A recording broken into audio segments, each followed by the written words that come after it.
Could it be? But me, your man, Louie T. Welcome to Lockdown Coverage week number 12 in the National Football League. Atlanta Falcons, fresh off the bye week, taking on the Arizona Cardinals. Don't look now, but Tampa Bay Buccaneers knocking on the door a little bit. I don't know if the Falcons are actually going to open that door up or not, but just in case, take care of business, man. I don't know if the Buccaneers are serious or not. I think the Saints are more of a threat than the Bucs are, but in any event, why not just make sure you keep the door locked? Keep winning football games. And so this was a big one at the crib after the bye versus an angry Arizona Cardinals football team that understands, and you read all the headlines, you heard of all the storylines of guys saying, hey, look, we don't have margin for error and we got to take care of business. So they felt like their back was up against the wall. So this was a big one for them as well. So if you're the Falcons, take care of business at the crib. If you're the Cardinals, look, you're running out of time. The division, that's long gone. You're not going to catch the Seattle Seahawks. But you can still get your hands on a wild card. But you're going to have to start winning some football games. And you're going to have to start winning them. Not now, like right now. So this was a big one for both teams involved. And before we jump into this breakdown, and you know this was an ass whooping. So you know how we do with ass whoopings, man. We're going to get to that in a second. But quickly, want to run through. Make sure you subscribe to the Louie Tee Network. Hit that red subscription button and subscribe to the Louie Tee Network for more great content 2016 and beyond. Also, I'm on Twitter at In The Lab Room. Go ahead and follow me there. And I'm also on Facebook. In The Lab Room is the Facebook page. All of my social media platforms are right above scrolling across the screen. So make sure you like the Facebook page, follow me on Twitter, and most importantly, you subscribe to the Louie Tee Network. Now, let's jump into this breakdown. This was an ass whooping, so you know how we do ass whoopings here, man. You already know how we do ass whoopings. It's not likes, dislikes, banana in the tailpipe. It's what I saw from afar, okay? You know how this goes. Don't act brand new on me, man. It's not likes, dislikes, banana tailpipe, but what I saw from afar. So we're going to break this ass whooping down the only way that I know how. I'm going to start with the winning team because to the victors go the spoils. You know how we do it here. So we're going to start with the Falcons in this game and what they were able to accomplish with the 38-19 victory over the Arizona Cardinals, doubling those boys up. Something vicious at the crib. First, let's start with Taylor Gabriel. Shit! That's what I wrote down in my notes. Taylor Gabriel went out and balled on those boys and did the first wide receiver screen. That thing was that was a thing of beauty, man. Did you see how fast he was moving? That was video game-esque. I just want you to look at one. I just want you to focus on one part of that wide receiver screen, if you will, for me, please. The very end of that. Look at what he does to Patrick Peterson. Look at what Pat P has done to him. That is illegal in about 7 states. I know of some guys that are still in jail right now for moves like that. Pat P had no idea what just happened. He was running 5 yards the opposite way. My goodness. Taylor Gabriel is so quick. And again, I keep bringing this up. I don't know why the Browns ever let this man leave. I couldn't wrap my brain around it, but that's part of the reason why the Browns are 0-12 right now is because they don't make good personnel decisions. Taylor Gabriel should have never been let out of their facility, and now he's an Atlanta Falcon, and the man is playing some outstanding football. Had himself a whale of a ball game, 2 big, huge wide receiver screens, a nice little reverse that he had also to kick off things. He just had himself a really good ball game, and they need that. They need someone to take the pressure off of Julio. He didn't really have that huge of a game. Didn't need him to. That's how you know that this is a different team than last year's team that bottomed out. They have other guys that can step up and make plays. And any week, you can get another guy stepping up and making plays. One week, it could be Mohamed Sanu, check, 1, 2, 1, 2. Guess who? Mohamed Sanu. One week, it could be Taylor Gabriel. The next week, it could be one of the running backs, or it could be both of the running backs, or it could be one of your tight ends. You just don't know who's going to get you from week to week, and that's a really good feeling with this Atlanta Falcons football team. Matt Ryan's more athletic than he's given credit for. There were a couple of times he ran in this game, and I'm like, Go, Matt Ryan. Go, Matt Ryan. Go. This man was running. There was one play. It was a 3rd and 10. And I'm like, hey, Matt, if you're going to go now. And Matt's like, yeah, I'm going to go right now. And I'm like, you probably not going to make it. Matt said, who? Not me. I'm Matty Ice. I'm getting there, man. I'm cold. And he got there, and I'm like, I didn't know you could do that. There were a couple of times he got out in space, used his legs, and I'm like, I didn't know you could do that, Matt. He said, there's a lot of things you don't know about me. Cool. I get it. I understand. So that's another element to his game that I think he can utilize a little bit more using. And I'm not asking for him to run around. He's not Ryan Tannehill or Blake Bortles or one of these quarterbacks that I'm begging to run. But when the opportunity presents itself and you don't like what you see down the field, don't just stand there. Don't sit in the pocket and wait for somebody to come and get you. Run! Don't just stand there. Run! Get out of there. Use your legs. Even if you're only getting 3 is better than -3. Get out of there. Use your legs. Pick something up and live to fight another play. Great to have both backs back.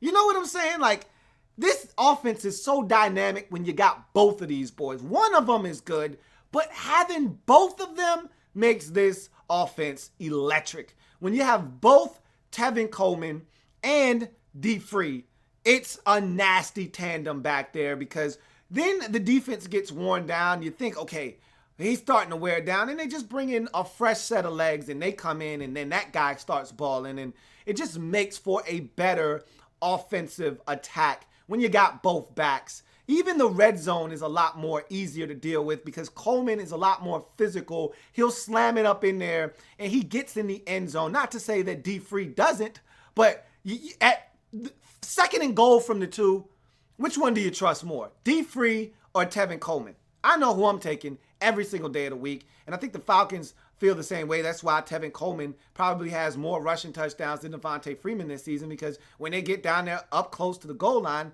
they give it to Tevin Coleman because they know he's going to slam it up in there. So, and he may not have because he missed a bunch of games, but I know before the injury, he was getting the football around the end zone. So it's just good to have both of your backs back. Defense was playing ball in the second half of this game. Thought first couple of drives, the Cardinals were really dictating pace to this Falcons defense. But in the second half, they ratcheted it up on the Arizona Cardinals, really stymied them, got after Carson Palmer, slowed down David Johnson, who had a whale of a first half, and really got after them, forced them to have to punt.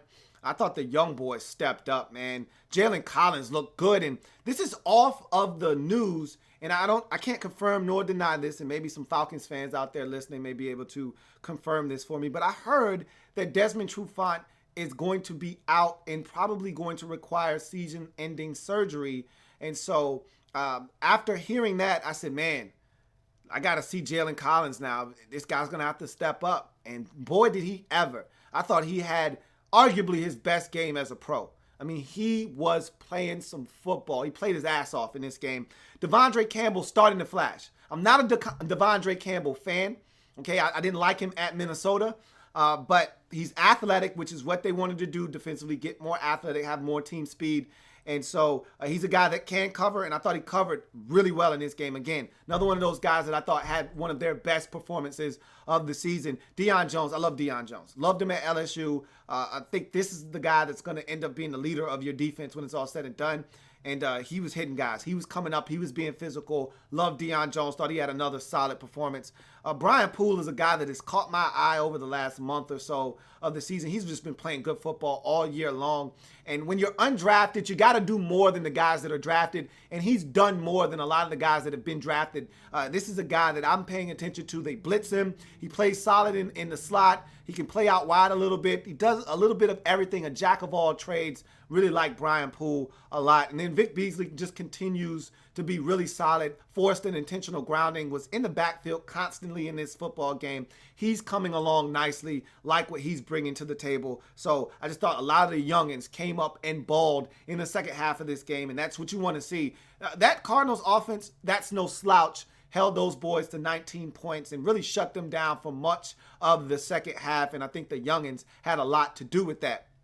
And then I'm going to just throw in this last little tidbit. You may want to hear it. You may not want to hear it. It's all good. I know you love you some Matt Bosher, and I think Matt Bosher's cool. But I'm going to tell you right now, Matt Wild, this boy came in booming that thing, man. I was impressed with the punter that came in. And I'm not saying that you got a little bit of a controversy there or you got something going, but I'm going to tell you right now, if this dude continues to kick the football the way I saw him kicking on Sunday, Matt Bosher might not get his job back. I'm just being real with you, okay? There was some serious hang time on those kicks. There was some serious distance on those kicks.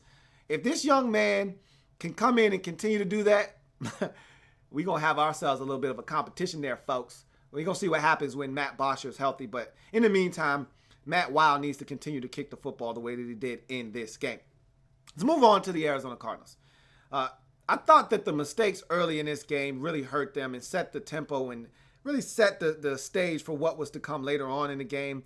2 pass interference penalties on Pat P. I didn't agree with the first one. I actually thought the first one was garbage, and that really hurt them because that was 3rd and goal. They would have had to have settled for a field goal after the Cardinals had went down and scored a touchdown. So it would have been 7-3 if Matt Bryant puts it through the uprights versus 7-7, which the Atlanta Falcons would score 2 plays later. So I didn't agree with that one. I thought it was a good play on Julio Jones. I didn't think it was pass interference, but it is what it is. The second one on the interception by Dion Buchanan, that was definitely pass interference. And so that gave them new life on that possession. Palmer had a fumbled snap. They get down there after the first touchdown. They move it right back down the field.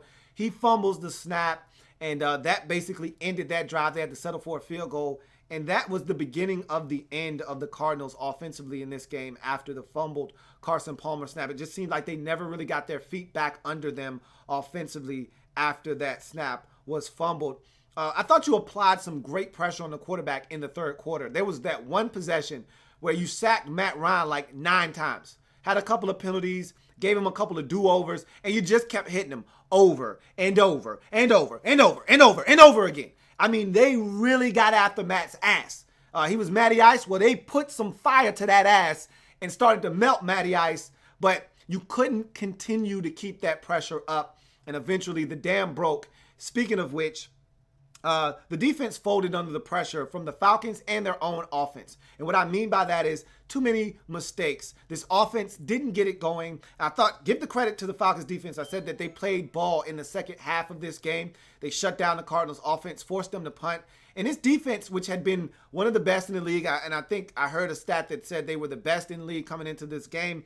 Well, the problem with that was that they didn't get any help from their offense. They didn't sustain offense. They kept putting the defense back on the field. And you keep putting the defense on the field against this caliber of offense, you're going to have problems. And if you keep making mistakes like Calais Campbell jumping off sides on 4th and 5 when you're getting the football back and giving the ball back to the Atlanta Falcons, which then leads to a touchdown, you're asking for trouble. So you make those types of mistakes on the road against a good football team, you're going to lose. And you're not just going to lose, you're going to get blown out. And that's what happened to the Arizona Cardinals in this football game. The defense tried, they bent, they finally broke at the end because of too many mistakes made, whether it be special teams, whether it be their own self-inflicted wounds, pass interference penalties, or what may have you, or they just simply didn't get any help from their offense by sustaining offense. And so they kept giving the football back to the Falcons. And what do you expect when you give the football back to one of the most lethal offenses in the league? You're going to get scored on. And that's what happened in this game to the tune of 38 points. So with that being said, let's get to some of your comments. All right, let's get to some of your comments and see what you guys have to say about this outcome. Bossaholic says, my Falcons put that work in the second half, only allowing 6 points and putting up 21. Yeah, that second half was borderline dominant. And that's what you're going to need. I want to see that performance in the first half carried out through the second half. I want to see that for an entire game and not just for a half of football. I want to see more consistency out of this defensive unit because you're going to only go as far as this defense is going to allow you to go. We know this offense is dynamic and they can do some good things, but we've seen what happens when the offense gets slowed down and the defense doesn't respond. Then you get the Philadelphia Eagles game. So you don't want too many more of those performances. You're going to need the defense to step up and play ball and have the offense do what they did in the second half as well. Thought that second half, that was a complete football performance by the Falcons in the second half. Now I want to see that same complete effort for a complete entire game. And that's going to be what's going to carry this Falcons team through. Disco Jump Rope says, time to see what Louie saw from afar. Yeah, that's exactly what you guys got. Archangel says, rise up, fam. How about our new comer Gabby working in the L.A.B? I was second row back from the end zone, and Gab with 2 scores, 2 TDs. Yeah, man, he was outstanding. I'm going to tell you what. I've been a Taylor Gabriel fan since his days in Cleveland with the Browns. Again, I don't understand why they ever let him leave there, but the man put in work. He was joysticking those boys. That first touchdown, that man, I'm telling you, I had to watch that thing about 3 times, man. It was so nice. I had to watch it twice. I mean, it was so damn pretty. I said, damn, that was, woo, that was nasty. I'm just going to stop there. Captain Spartan 04 says, Tony Romo and Arizona Cardinal. Arizona needs someone at quarterback.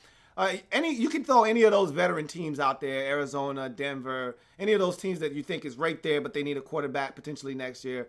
Even though I like Trevor Siemian in Denver, honestly, but we all know that they're going to probably jerk him around and end up putting in Paxton Lynch, but that's another story for another day. Archangel says, that KC game next week is setting up to be a doozy. It's going to be a great one. Can't wait. Where is that game at? Is that in Atlanta or is that in Arrowhead or at Arrowhead in Kansas City? Somebody tell me where that game is, because that's going to determine whether I think you're going to win or lose that football game potentially.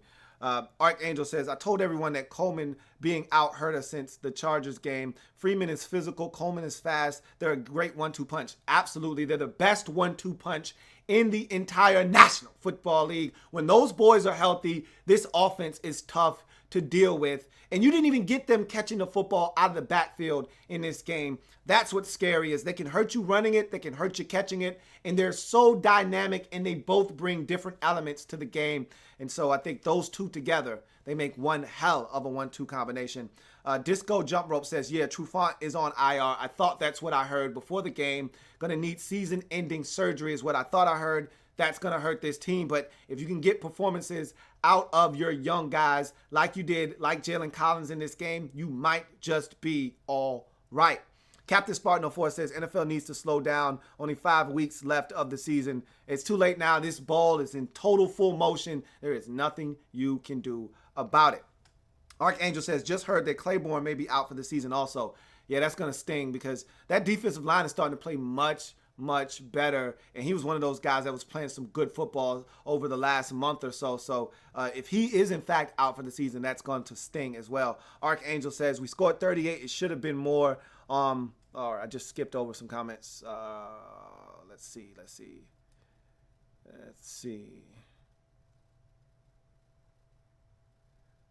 All right. I think I skipped over some. Yeah. Archangel says, Trufant may end up having season-ending surgery. And I remember you talking high about Jalen Collins. I got to meet him. Real humble guy. I hope he's a good guy, man. And I hope he's a lot better than where he was when he was in college. Mentally and physically, I think he's going to be much better now. And again, everybody matures at a different rate. And this is a guy that I think is very athletic. And I saw some things out of him that I didn't see in college. I saw him looking for the football. I saw him making plays on the football. I was ultra impressed with Jalen Collins in this football game. I thought he had his best game by far of his NFL career. Archangel says, we scored 38. It should have been more on the number 1 defense. Hey, I'm not saying, I'm just looking out for us in the playoffs. They're sleeping on us, even though I know it's all good. Don't worry about those boys sleeping. When you get a chance, wake them up. That's all. Don't worry about people sleeping on you. Just keep putting up W's, okay? When the dust settles and the smoke clears, you'll be there, and then you'll be able to show them what you've been saying all along. But don't worry about people not giving you respect. You sound like my sister, who's always crying for respect. Don't worry about that respect, okay? Put that chip right on your shoulder, just like the Carolina Panthers did last season. Put that chip on your shoulder, use it for motivation, and it'll help you power through the rest of this season, get you to the playoffs, and then you see what happens once you get a ticket to the dance. Bossaholic says, hope we play your Redskins in the playoffs. It may happen. We got to get there first. You guys are going to get there. You're going to be there. You're going to get a ticket to the dance.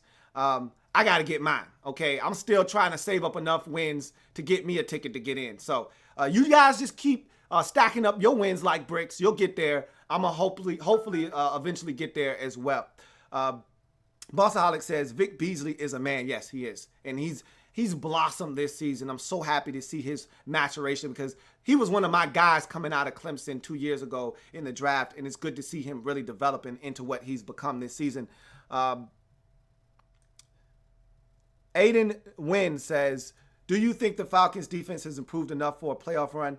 It's too early to tell. This was a nice step in the right direction against a really good Cardinals offense. They've been struggling of late, but you still really played well against them offensively. And so defensively, if you could get this kind of performance that we saw in the second half of this game moving forward, see, it's all about consistency, okay? We saw you against the Eagles. You weren't good on the defensive side of the football. We saw you in the first half of this game. You weren't very good on the defensive side of the football. Second half of this game, you were lights out. We need to see that defensive squad moving forward and need to see them consistently in the final 5 games of the season to really start to be able to say, this team can make a run in the playoffs. RG3 hashtag smoking at 3 hashtag 1000 says, Julio better than AB? I don't know if he's better than him in a number of different areas, but Julio has something that AB doesn't, and that's size. You can't teach it. Either you have it or you don't. And he's faster than AB as well. AB's quicker than Julio is. AB's a better route runner than Julio is. So it's all in what you're looking for, really. You know, it's what is your flavor? You know what I mean? I'm a Julio guy because of the size, because of what he brings to the table. You know, you can just throw it up to him and say, hey, go get it, big fella, in one-on-one coverage, whereas with Antonio Brown, he's more of a back shoulder fade guy because he can't go up and climb the ladder and go and pluck the ball out of the air. So it's all in what you're looking for, all in the type of quarterback you have and what their strengths are. If you got an Aaron Rodgers type that loves to throw the back shoulder fade, then Antonio Brown's going to be your guy. If you got a quarterback that loves to throw it up for grabs, then Julio Jones is going to be your guy. So I take Julio, though. Atlanta Fan for Life says, if our defense stays consistent, we will be a dangerous team. Agreed. I will put my stamp of approval on that if you can stay consistent. That's the big question. If you can stay consistent. Bossaholic says, Falcons 4-0 when Julio catches less than 40 yards. And that's a great sign. You know why? Because that means you're spreading the football around. Smoking that 3 hashtag 10 hashtag dog pound says, Pat Pete have the perfect size for a corner? Yes, he does. That's exactly what you're looking for. Right around 6'1", 210, 15 pounds, really solid, thick frame, can run, can jump with the big receivers in this league. Pat P is exactly what you're looking for size-wise. Atlanta Fan for Life says, the game is in Atlanta. Great. Then you guys are going to win that football game. Archangel says, it's in Atlanta, and I think if TB can beat Why Not Us, yeah, it's KC, still tough. You're gonna win that football game. You're gonna beat the Kansas City Chiefs in Atlanta. Yes, you're gonna win that game. RG3 hashtag smoking at 3 hashtag 1000 says, who's the best player on both teams, offense and defense? You're talking about these two teams that were playing in this game.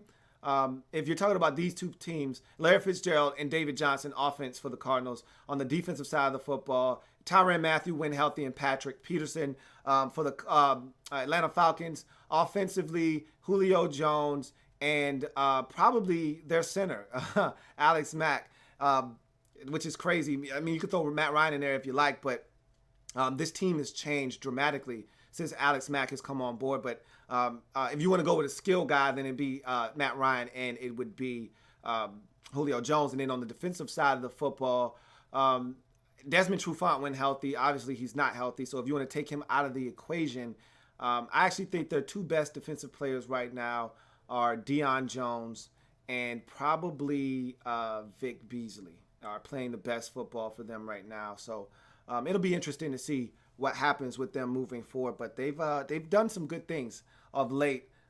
Disco Jump Rope says, how's the Falcons juice? It's rather tasty right now. I've been trying to sell my sister, who's a Falcons fan, on going ahead and sipping that thing, and she's just not having it right now. She still doesn't feel comfortable yet. She's looking behind her shoulder, looking out for the Bucks. I said, don't worry about the Bucks. You're fine. They're not going to be consistent down the stretch. I said, if you want to worry about somebody, worry about New Orleans, okay? Don't worry about Tampa Bay. But Tampa Bay, that was a big win yesterday. And last one, Aiden Wynn says, what's the most poor position on the defense for the Falcons? Right now, I'd have to say the one position that concerns me the most still is the secondary, still is the cornerback position. Even though Jalen Collins played well, if you don't get to the quarterback, if you don't get pressure, I think you're going to leave those guys out to dry, and I don't think they're ready yet to stand up, and especially without Trufant. You take Trufant out of the mix, and now you're down a number 1 corner. So now that becomes a position of need right now for you. So I think right now your secondary is something, because if you looked at those first couple of drives, they moved it right down the field.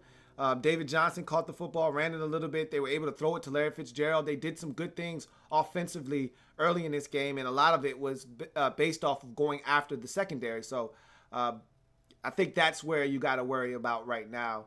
I feel confident that your front seven is solid enough to handle business. I want to see the run defense a little bit more. Because they did a great job of stopping one of the best running backs in the league in David Johnson. Obviously, when you get a lead, you force them to have to throw the football, so you didn't see him on the ground as much. But we saw the Eagles just shred you for over 200 yards rushing, so I want to see more of this run defense. But I think this run defense can be a little bit more consistent than the pass defense, which worries me with this football team as well. So that's going to do it for me here on this edition of Lockdown Coverage. I'll say this last thing. My sister hates when this team drops into zone coverage. I think the linebackers are dropping too deep in their drops. That's the biggest issue that I've seen thus far, is that when they're getting their depth in their drops, they're dropping way too deep. They're giving up too much space underneath. If it's 3rd and 7, instead of them dropping to the sticks, they're dropping a yard or two beyond the sticks, giving up too much space. Guys are catching balls underneath and then getting a lot of run after the catch. And that's something that they have to clean up with these young linebackers, which is what you generally see with young players. They don't understand the depth and the width of their drop, and they need to get a little bit better at that. And that'll come with time. And so those things will happen with this young Falcons defense, with these young linebackers, but they'll get better as time progresses. And so I have confidence that this Falcons defense is going to improve. The question is, how fast, and will it be fast enough for them to actually make a run this season? We'll see. But in any event, Falcons get the win in blowout fashion, 38-19, run their record to 7-4, coming off the bye healthy and looking spry as they continue to lead the NFC South division at 7-4. Meanwhile, the Arizona Cardinals take a devastating blow to their playoff chances. Now at 4-6-1, it's looking very bleak for them. They're going to have to win out and get a ton of help if they want to get into the NFC playoffs as a wild card participant. So that's going to do it for me here. If it happens in the National Football League, whether big or small, we cover it all here on Lockdown Coverage. Come back and join me, as I've got plenty more games to break down, including another ass whooping handed out by another NFC South team. This time the Rams are getting trashed by the New Orleans Saints. I'll break that one down next, and then we'll wrap up with another NFC South team taking care of business in the Tampa Bay Buccaneers, a surprise victory over the Seattle Seahawks at home. So those are the last two games on the slate. I'll see you a little bit later on. Remember, we're changing the game one live feed at a time. I will see you guys in a little while. Have a good one.